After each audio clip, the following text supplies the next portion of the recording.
Uno en el comienzo del desafío.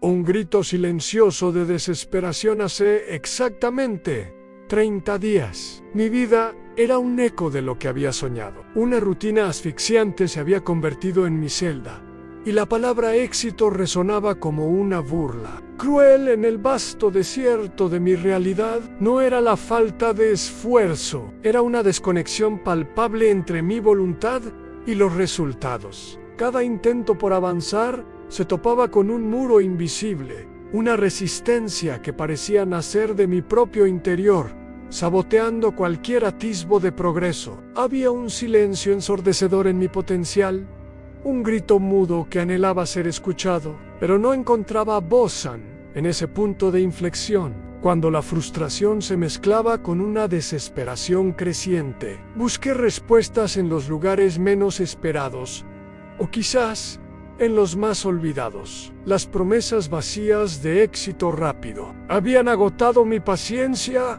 y mi fe. Necesitaba algo profundo, algo que trascendiera la superficie de las soluciones temporales. Fue entonces cuando, casi por casualidad, o quizá por un designio que escapa a nuestra comprensión lógica, mi mirada se posó en un nombre que había escuchado de pasada, pero nunca realmente explorado: Napoleon Hill.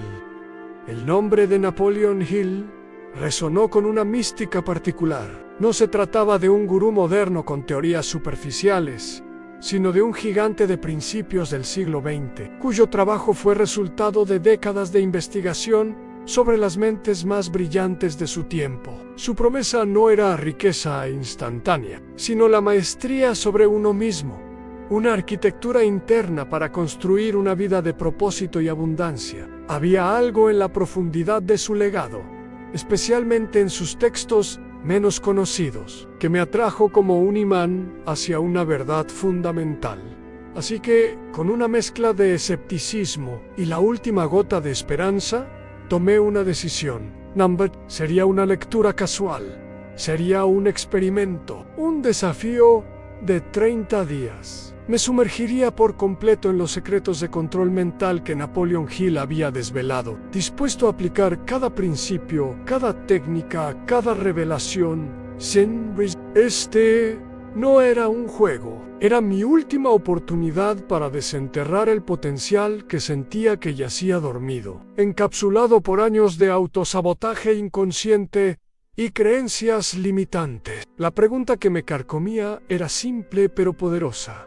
¿Podrían estas antiguas enseñanzas realmente reprogramar mi mente y transformar mi realidad? Tosa en la puerta prohibida, desenmascarando el diablo. Dejé mi inmersión en la obra de Napoleón. Hill me llevó directamente a un territorio que pocos se atreven a explorar en su controvertido manuscrito. Más astuto que el diablo, este libro, prohibido por décadas, no era una lectura sencilla, era una confrontación directa con las fuerzas invisibles que, según Hill, nos impiden alcanzar la grandeza. Él no hablaba de demonios con cuernos, sino de una influencia sutil, una fuerza que opera en los recovecos de nuestra propia psique, camuflada como pereza, duda o simple realismo. Hill desveló que el verdadero diablo opera a través de la distracción, la procrastinación y el miedo. Su arma más potente no es el terror explícito,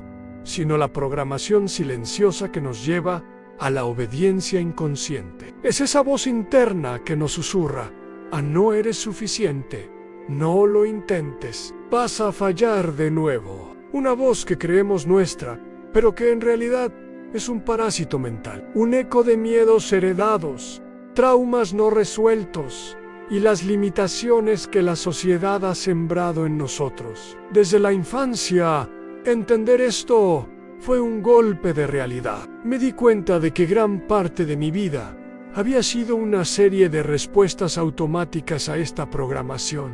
Cada vez que me sentía paralizado ante una nueva oportunidad, cada vez que mis sueños quedaban en el cajón porque el momento perfecto nunca llegaba, era esa influencia operando.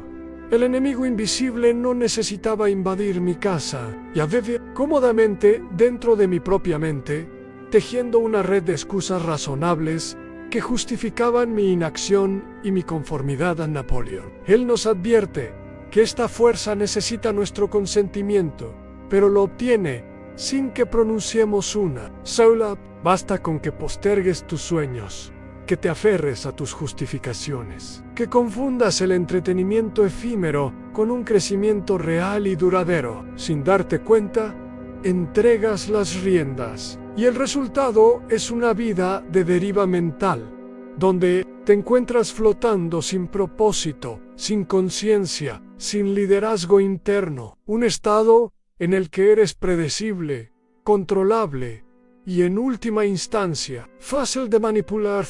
La estrategia del contraataque. Primeros principios de Napoleon Hill, aplicados armado con esta nueva comprensión.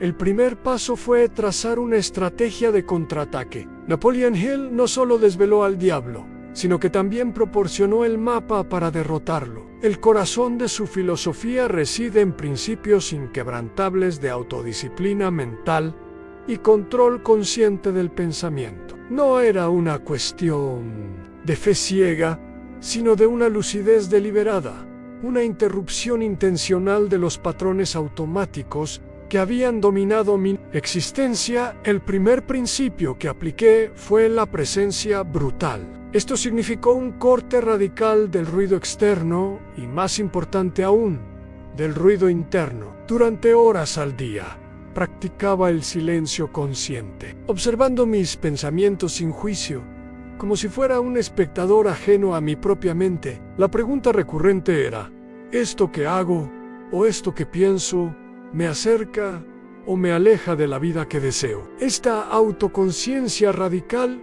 fue dolorosa al principio, revelando patrones de autosabotaje y de duda que operaban en la oscuridad.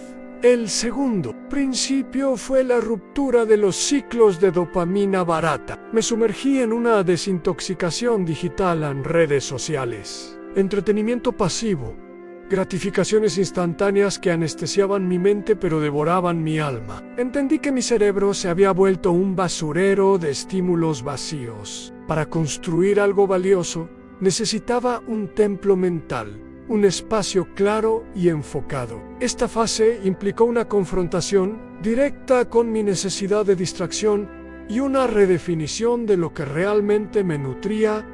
Finalmente, el tercer principio fue la acción inmediata, imperfecta y continua. Él enfatiza que la procrastinación es una de las mayores herramientas del diablo. Dejé de esperar el momento perfecto, la motivación ideal o el lunes para empezar. Cada día que posponía una tarea importante era un día que el contrato invisible se renovaba. Este principio me impulsó a dar el primer paso, sin importar cuán pequeño o imperfecto fuera, creando un impulso a desafiar la inercia de años de inacción. Estos primeros 30 días no fueron fáciles. Hubo momentos de profunda resistencia, de esa voz interna susurrando viejas dudas, pero al aplicar estos principios de Napoleon Hill, con una disciplina férrea, comencé a notar un cambio. No era una transformación mágica de la noche a la mañana, sino una reprogramación gradual, un sutil pero poderoso retorno al control mental. La sorprendente verdad estaba empezando a desvelarse ante mis ojos, y lo que descubrí cambió para siempre la forma en que veía mi potencial y mi futuro. A la voz parasitaria, identificando al saboteador interno, el desafío de los primeros días reveló una verdad incómoda. A la resistencia más fuerte no venía del exterior, sino de una voz persistente dentro de mi propia cabeza. Napoleon Hill describe esta voz como el diablo operando a través del miedo y la duda, una programación silenciosa que se había arraigado en mi identidad. Cada vez que me disponía a tomar una acción audaz, a desafiar una creencia limitante o a perseguir un sueño olvidado, surgía un coro de: no eres suficiente, vas a fallar, es demasiado arriesgado. Esta voz, que yo creía que era mi propia intuición, era en realidad un parásito mental que se alimentaba de mis inseguridades más profundas. La clave: según Hill, no es luchar contra esta voz directamente, sino observarla sin juicio y desidentificarse de ella. Comencé a preguntarme, ¿de dónde viene realmente este pensamiento? ¿Es mío o es un eco de algo que me dijeron? Descubrí que muchas de mis ansiedades, mis miedos al fracaso y mis tendencias a la procrastinación eran heredadas de experiencias pasadas, de figuras de autoridad, de narrativas sociales que me habían condicionado a buscar la seguridad en detrimento de la libertad. Fue un proceso doloroso de confrontación, pero esencial para reconocer que no estaba poseído, sino programado. Esta fase fue crucial para la recuperación de mi poder mental. Al identificar la fuente de esta voz parasitaria, le quité su poder sobre mí.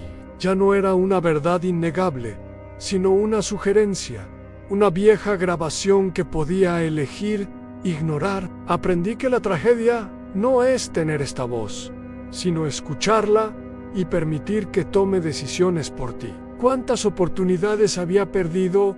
¿Cuántos caminos había evitado? Simplemente porque una idea envenenada me había dicho que no lo merecía, o que no era el momento. Hill insiste en que el diablo no necesita gritar, solo necesita sembrar una duda pequeña pero constante. Y cuanto más se obedece, menos consciente se es de que uno ya no es quien toma las decisiones. El autosabotaje se convierte en hábito, y el hábito se convierte en identidad. Mi era romper esta identificación, dejar de ser una marioneta disfrazada de ser libre. Empecé a responder a esa voz con un simple pero poderoso mantra.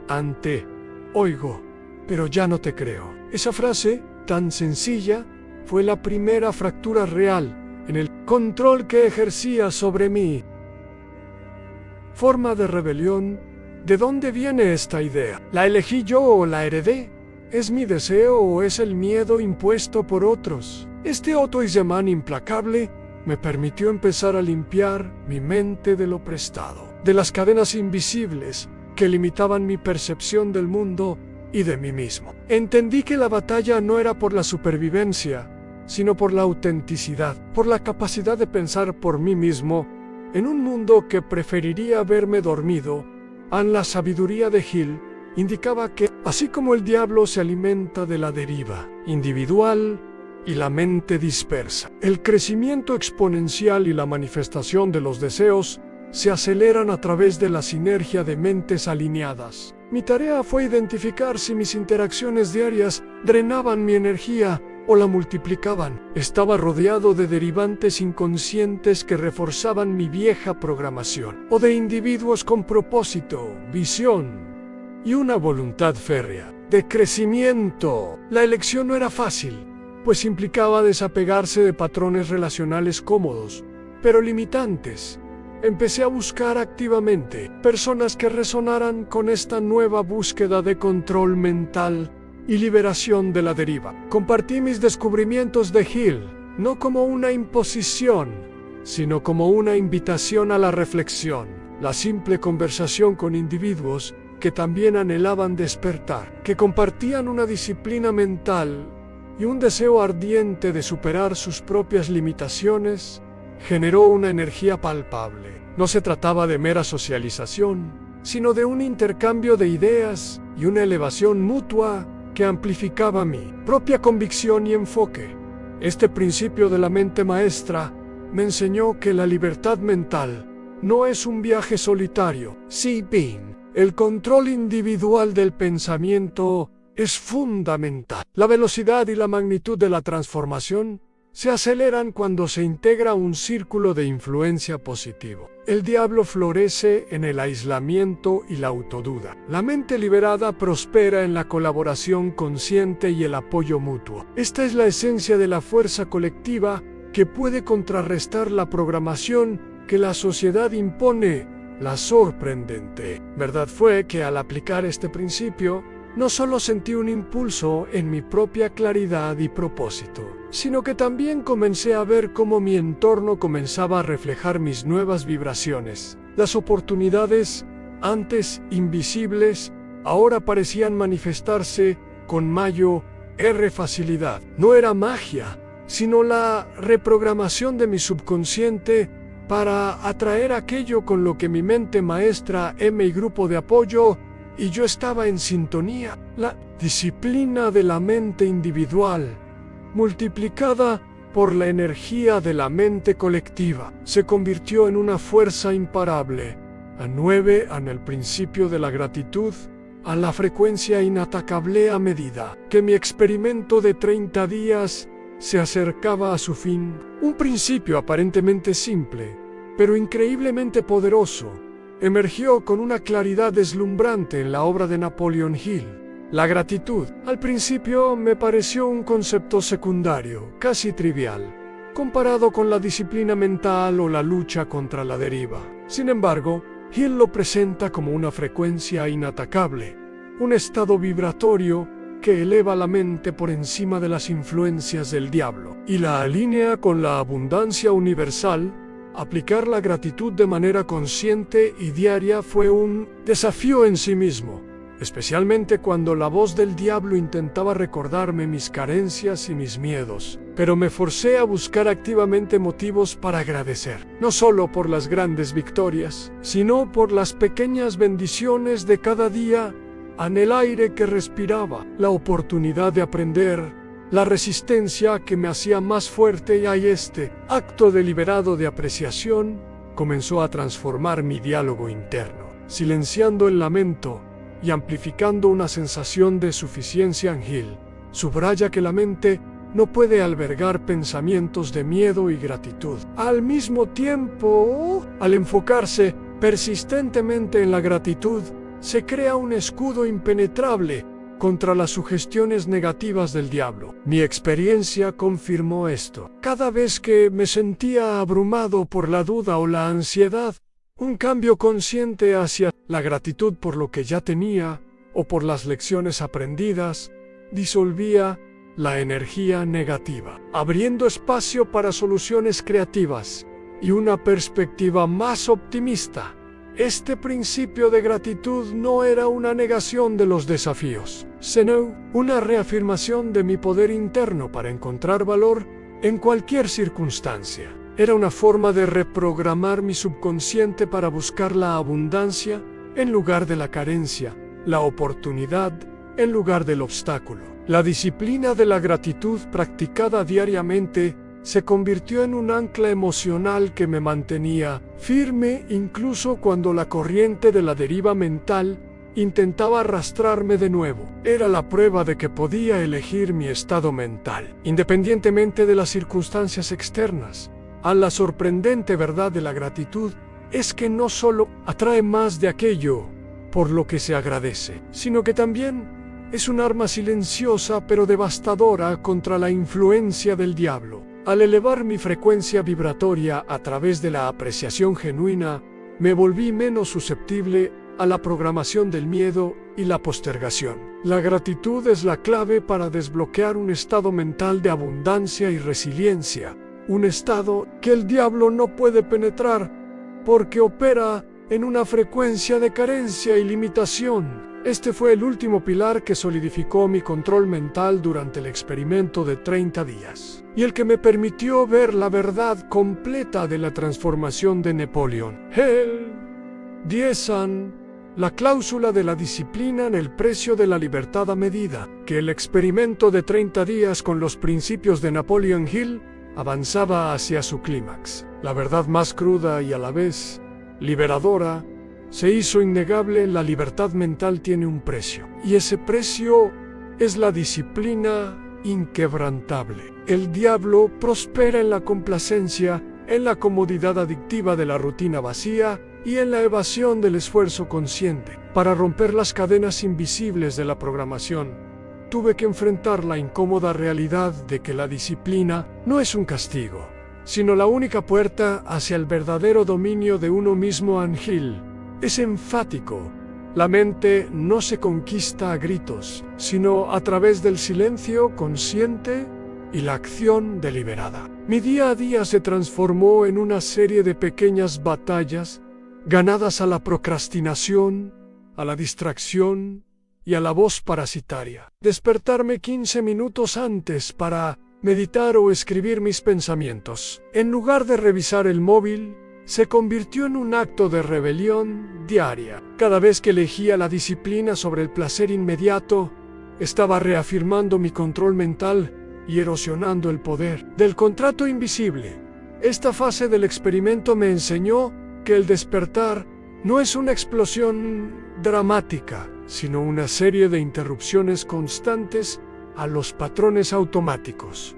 El diablo se alimenta del anonimato. Al poner luz en cada gesto, cada miedo, cada impulso, cada palabra, se rompe el hechizo. La disciplina no era solo sobre hacer lo que debía, sino sobre el autocuestionamiento constante.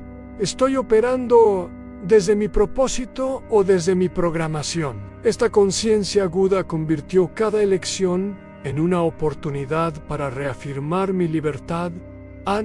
La mayoría de las personas eligen seguir dormidas porque es más fácil anestesiarse que romperse, más cómodo distraerse que reconstruirse. Despertar es un incendio interno, un proceso de destruir la versión cómoda, tibia y anestesiada de uno mismo para nacer de nuevo. Entendí que la deriva no duele. Hasta que ya es demasiado tarde, no molesta. Hasta que un día te despiertas, viejo, cansado, vacío, y te das cuenta de que el mañana que esperabas nunca llegó, que te fuiste esperando, que te moriste soñando, pero nunca actuando. La sorprendente verdad es que la disciplina es el antídoto más potente contra el veneno del diablo de Gil. Es la clave para la libertad. La violencia necesaria contra tu vieja identidad. Es la declaración de guerra a tu programación y la decisión inquebrantable de que, a partir de este momento, ya no aceptarás vivir dormido. Mi experiencia de 30 días no fue una solución mágica, sino un entrenamiento brutal en la disciplina consciente, que me preparó para el verdadero retorno al poder mental. 11. El renacimiento del propósito, viviendo con intención al final de los 30 días. La transformación más profunda no fue solo la capacidad de controlar mis pensamientos o de romper con viejos hábitos, fue el renacimiento de mi propósito. Napoleon Hill enfatiza que la mente humana necesita dirección. Sin ella, se convierte en un campo fértil para el control externo y la deriva. Mi experimento me empujó a redefinir no solo lo que quería hacer, sino quién quería ser. No se trataba de perseguir metas externas por validación, sino de alinear cada acción con una visión interna clara y ardiente. El diablo florece cuando pierdes la curiosidad, la urgencia y el hambre por algo más. Mi proceso de control mental me obligó a desenterrar los sueños de infancia que había enterrado bajo capas de realismo. Empecé a hacer preguntas fundamentales. ¿Cuándo fue la última vez que hice algo por primera vez? ¿Estoy viviendo la vida que realmente deseo o la que el sistema programó para mí? Estas no eran preguntas filosóficas vacías, eran señales de vida, impulsos para la acción consciente y la creación de mi propio destino. La intención se convirtió en mi brújula. Cada acto consciente, por pequeño que fuera, era un golpe directo contra el sistema que quería verme dormido. Romper la rutina no era solo cambiar hábitos, sino infundir un propósito en cada decisión. Incluso acciones mundanas como caminar o preparar una comida se transformaron en oportunidades para practicar la presencia brutal y reafirmar mi liderazgo interno. Esta conciencia radical de la intención fue la clave para salir de la anestesia del alma y comenzar a vivir despierto.